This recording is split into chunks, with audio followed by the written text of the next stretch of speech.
As she sneezed, it ruptured a disc in her spine, and when it collapsed, a nerve got trapped between her two vertebrae. Yes, between every two vertebrae there is a soft cushion-like disc, and the function of this disc is to help in absorbing shock. So what happened was that when she sneezed so very hard, the pressure pushed too much on one disc, and so that disc was ruptured. So when the disc was ruptured, the bone squeezed so hard on a particular nerve, and we all know that the function of a nerve is to send signal from the brain to the body. And so it's just like stepping on top of a water pipe. It blocks the flow of water the same way it blocks the flow of the signal as the bone squeezed on the nerves. Suddenly, she couldn't move, and even though she had 3 separate operations, she still suffered extreme pain. So you see, this is why the doctors advise us to stop sneezing the improper way. You see, you should avoid holding your sneeze too tightly because it's very dangerous. So instead, you can just sneeze gently while keeping your body and your spines relaxed, because when you block your sneeze, you can increase the pressure in your head and your spines, which may be dangerous to your spine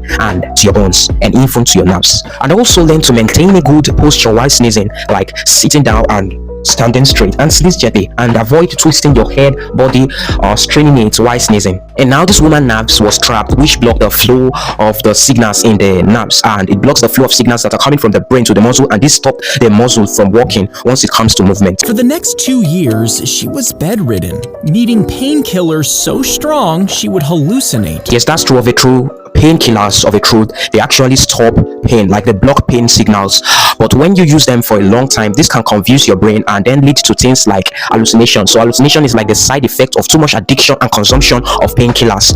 And so this is why many of you are advised not to stop using painkillers, but to stop using them for a long time or being addicted to it. Reduce or limit your consumption of these painkillers to avoid the side effect, which is hallucination. And hallucination is like imagining things that aren't so there. But finally, doctors inserted a plastic cage around her spine, relieving pressure on the pinched nerve. Yes, of course, sometimes surgeons make use of this artificial cage because it's very strong, so they place them between the bones to keep the bones from crushing the nerve. And when the nerves of this woman are no longer squeezed, then there is free flow of signals that are coming from the brain to the muscle, and it could pass freely to a muscle again, thereby enabling movement to return. And within a week, she was walking again and holding in her sneezes.